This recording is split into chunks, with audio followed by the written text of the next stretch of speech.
말해도 되는 거지 이거. 아니 근데 뭐 사실인걸. 주홍필님도 불태워가지고 진짜 나를 숭배해라 막 이런 느낌이었어.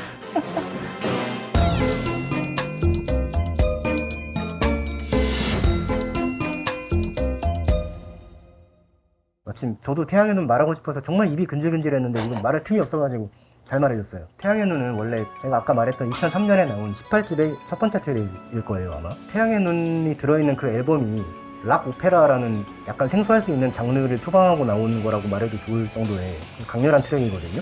제가 볼 때는 주홍필님이 영감을 받은 게 이거는 많이 안 알려져 있는 건데 태양의 눈의 콘서트 버전은 프랑스에 있는 키보드 연주자인 장미셀 자르라는 사람이 있어요. 그 사람의 크로놀로지라는 앨범이 있는데 그 크로놀로지의 파트 3인가 하는 트랙에 굉장히 웅장한 키보드 사운드가 나오거든요. 그거를 차용해서 콘서트 버전으로 바꾼 거예요. 근데 그 곡이 오페라라고 말해도 좋을 정도로 굉장히 웅장한 사운드가 나오기 때문에 그거를 콘서트장에서 듣는 사람들 치고 압도되지 않는 사람이 없는 굉장히 훌륭한 편곡이 나왔었거든요.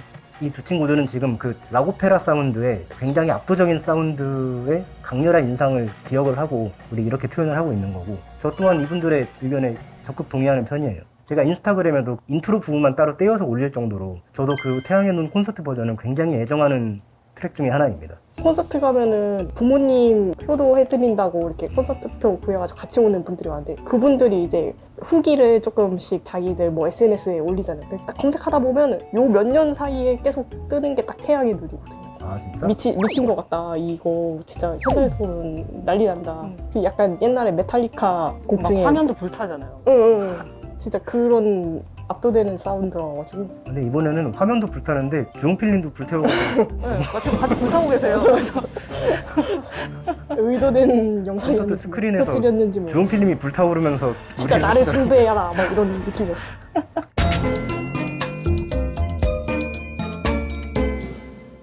아까 제가 30주년 베스트 앨범 얘기했잖아요. 거기서 이제 파트 3로 넘어가서 30주년 베스트 앨범 파트 3 CD1에 있는 황진이란 노래를 들어보고 싶어요. 그 곡이 원래는 80년대 5집에 나와 있는 앨범이었는데 와, 그 황진이라는 노래는 원곡도 그렇고 베스트 앨범 편곡 버전도 그렇고 사운드가 정말 기가 막혀요. 그 황진이라는 역사적인 인물을 모티브로 해서 황진이의 춤사위 같은 게 키보드 사운드랑 기타 사운드로 정말 완벽하게 재현이 돼요. 듣고 있기만 해도 눈앞에 영상이 그려질 정도로. 요즘에 무대 시설도 되게 좋아졌잖아요.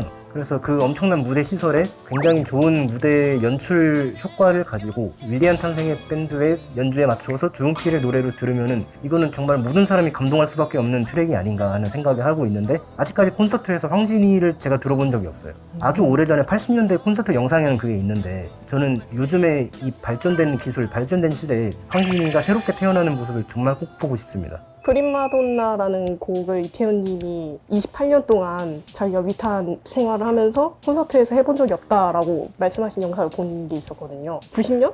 때까지만 하더라도 앨범에 수록한 버전처럼 콘서트에서 구현하기에는 여러 가지 현실적인 제약들이 되게 많다라고 설명을 해주신 게 있었어가지고, 근데 지금은 워낙 시대도 많이 지났고 기술적으로도 가능하니까 위탄에서 추진을 하시면 좋을 것 같다라는 생각도 있고, 저 개인적으로는 어떻게 보면 찐 입덕곡일 수 있는데 드라마 중에 영웅시대라는 MBC 드라마가 있었어요. 거기에 OST였던 빛이라는 곡을 개인적으로는 콘서트에서 진짜 들어보고 싶거든요. 드라마 OST다 보니까 정규 앨범이나 싱글 앨범 정규적인 그런 게 아니라 가지고 당시 방영했을 때 콘서트 때 한두 번 정도 하신 것 같아요. 그래서 영상으로만 하나 정도의 버전을 본 것 같고 실질적으로는 들어본 적이 없으니까 그 곡을 한번 꼭 들어보고 싶습니다. 빛은 저도 되게 들어보고 싶은 노래인데 빛이랑 끝없는 날개짓 하늘로 제가 진짜 10년째 얘기하고 있습니다. 하지만 제가 입덕하기 전에는 좀 수차례 하셨던 영상들이 남아있어요. 근데 제 귀로 들어본 적이 한 번도 없고요. 사실은 가능성이 전혀 없는데 제가 늘 주창하는 곡은 13집의 추억이 잠든 거리. 이거 말하는 사람 저밖에 못 본 것 같아요. 10년 동안 팬분들 만났는데 저는 그 곡 너무 좋아하거든요. 굉장히 좀 중독성이 있어요. 처음에 왕 하면서 이제 기타로 시작을 하는데 그 앨범 나왔을 때가 90년대 초인데도 약간 세기말의 감성이 느껴지는 그런 멜로디와 그리고 중간에 기타 솔로 굉장히 멋있고요. 그리고 중간에 이제 선생님의 나레이션도 화려한 거리는 싫어 뭐 이런 나레이션 나오는데 그게 너무 멋있어요. 네, 저는 그래서 가능성이 없지만 그래도 추억이 잡는 거리는 꾸준히 얘기하고 있습니다. 근데 진짜 이 친구가 끝없는 날개짓 하늘로를 진짜 주구장창 얘기하는데 항상 콘서트 끝에 이제 마무리하면서 이제 퇴장곡으로만 나오는 거예요. 관객들 나갈 때. 네, 관객들 링크에 나갈 때. 쫙 올라갈 때 맞아. 때만.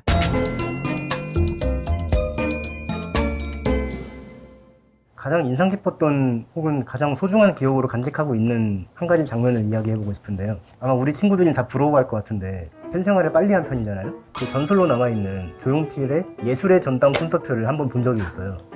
제가 갔던 건 2004년 콘서트거든요. 그때 오프닝 곡이 바로 우리 팬더가 그렇게 듣고 싶어하는 빛이란 노래였어요. 아주 어릴 때라서, 그리고 제가 그때는 조용필의 전체 앨범을 다 꿰고 있지도 않았을 때였어요. 그래서 기억이 많이 남아있지는 않았는데, 그럼에도 불구하고 그 콘서트가 기억에 남는 거는, 이 예술의 전당 콘서트는 아마 제 기억에 1999년에서 2005년까지 쭉 이어져 왔던 걸로 알고 있는데, 그 장소가 예술의 전당이잖아요. 오페라 극장에서 했거든요. 그 공간은 원래 대중음악인들이 서지 못하는 자리였다 그래요. 그런데 조용필이 처음으로 서면서 뮤지컬이나 오페라 하는 것처럼 일반적인 공연이랑 굉장히 다르게 무대를 꾸몄던 것이기 때문에 예술성이 뛰어난 대중음악 공연으로 기록이 되어 있는 공연입니다.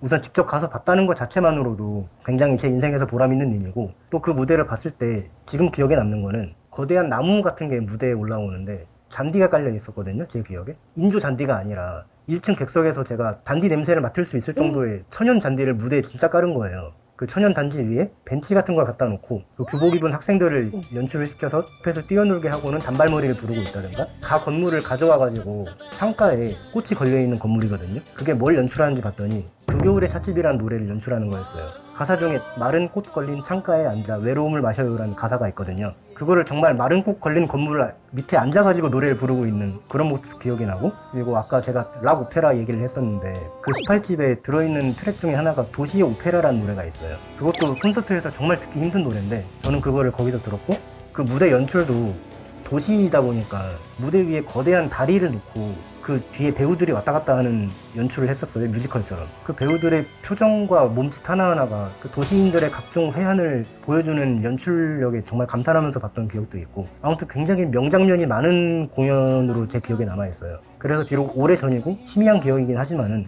저에게 가장 소중한 기억으로 남아있는 것 중에 하나가 그 예술의 전당 콘서트라고 할 수 있어요.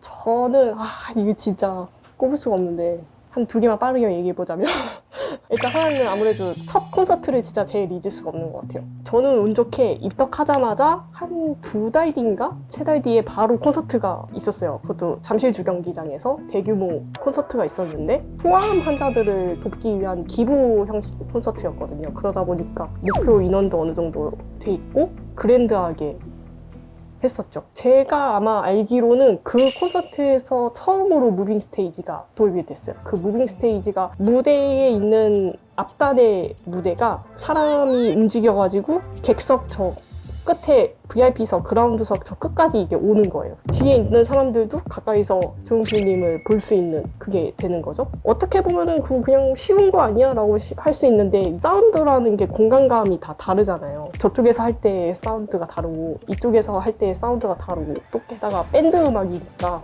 그 전체를 톤을 잡는 게 쉽지 않은 일일 텐데 그걸 가능하게 한 거고, 아무래도 외국 레퍼런스들을 많이 아시고 공부하시는 타입이시다 보니까 그렇게 넘어온 거라고는 알고 있는데, 어쨌든 국내에서 최초로 그렇게 무빙 스테이지를 시도를 하시면서 어떤 아이돌도 제가 알기로는 따라 했다기보다는 영감을 받아서 이렇게 또 무빙 스테이지를 또 제작하고 했다고 알고 있거든요. 그때가 또 왜 기억에 남냐면 비주얼적인 거나 사운드적인 충격도 있었지만, 그때 한 20대 초반에 이렇게 혼자 설레는 마음에 콘서트장에 가가지고 약간 쭈글쭈글거리면서 있는데 옆에 있는 어른 팬분들이 너무 잘 챙겨주셨어요. 어머나 이 어린 친구 혼자서 여기 왔네 하시면서 막 먹을 거 나눠주시고, 막 어떤 곡 나오면은 이러면서 같이 이렇게 일어나서 같이 즐기자고 막 해주시고, 이런 식으로 했던 좋은 기억도 있었어가지고 기억에 남고, 제가 2개만 말한다고 했는데 슈퍼소닉이라는 몇 년 동안 했던 락 페스티벌이 있는데 19집 앨범을 기점으로 처음으로 이제 조용필님이 락 페스티벌의 헤드라이너로 서시게 된 거예요. 그러다 보니까 스탠딩석에서 이제 미친 듯이 콘서트를 즐길 수 있었던 기억이 아주 강렬하게 남아있는데, 아무래도 지금 연령대가 너무 다양하다 보니까 콘서트장을 가도 분명 신나셔서 흥미에 오르셔가지고 일어나시는 분들이 많긴 한데, 전반적으로 질서를 지켜야 하는 분위기. 근데 아무래도 그 슈퍼소닉 때는 스탠딩존도 정식으로 있고 락 페스티벌이라는 컨셉이 있다 보니까 멘트를 진짜 안 하시고 1시간 반 동안 쭉 달리셨거든요. 제가 생각해도 여태까지 봤던 공연 중에서 안녕하세요 조용필입니다, 그리고 끝에 항상 하시는 멘트가 있거든요. 여러분 대단히 감사합니다. 그 멘트 딱 2개만 기억나요. 그러다 보니까 진짜 땀에 흠뻑 젖어가지고 나왔던 기억이 있어서 그런 공연을 또다시 한 번만 느껴볼 수 있을까 하는 묘한 기대감이 있죠. 근데 없을 것 같긴 해요. 스탠딩 존을 따로 만들어주시지 않는 이상. 스탠딩 존 있어야 되지 않을까, 그런 뒤늦게 그런 말을 하는데, 아니 락컷이잖아요. 락커의 공연에서 이러고 앉아있다는 게 쉽지 않은 일이거든요. 네.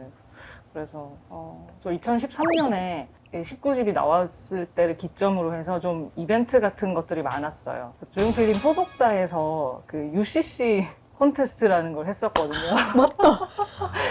UCC라는 단어가 지금은 너무 옛날 단어인데, 그래서 그 19집 앨범 곡들 중에서 약간 뮤직비디오처럼 영상을 만들어서 이걸로 경연을 하는 약간 그런 거였어요. 근데 제가 이제 그때 되게 나대는 팬이라고 말씀을 드렸었기 때문에 어떻게든 나대고 싶어가지고 친구 섭외해가지고 촬영해줄 친구 1명 이렇게 해서 이제 셋이서 그걸 만든 거예요. 충전이 필요해라는 곡으로 이제 영상을 만들었는데, 그때 뭐였지? 우수상인가? 맞아, 무슨 맞아. 상을 받았어요. 상을 받았는데 부상이 콘서트 티켓 6장 정도를 주셨어요. 누구를 데려갈까 하다 일단 같이 출연한 친구와 그리고 저희 가족들을 데려갔어요. 저희 어머니, 아버지는 안 되셔서 뭐 이모, 동생 뭐 이렇게 다 데려갔던 거예요.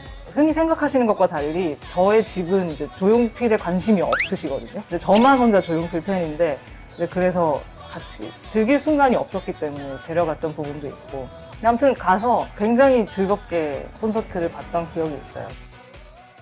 진짜 자료왕이에요, 자료왕. 맞아요. 뭔가 이것저것 많이 가지고 있어. 지금은 아마 구하기가 힘들죠? 못 구하죠. 저 처음 봐요. 아, 처음 봐? 아, 자료왕께서 처음 보세요? 와, 이건 되게 말로만 의외인데? 들었던. 이렇게 자료왕께서 처음 보실 정도로 굉장히 희소 가치가 있는 책자라서 제가 애장품으로서 하나 들고 왔습니다.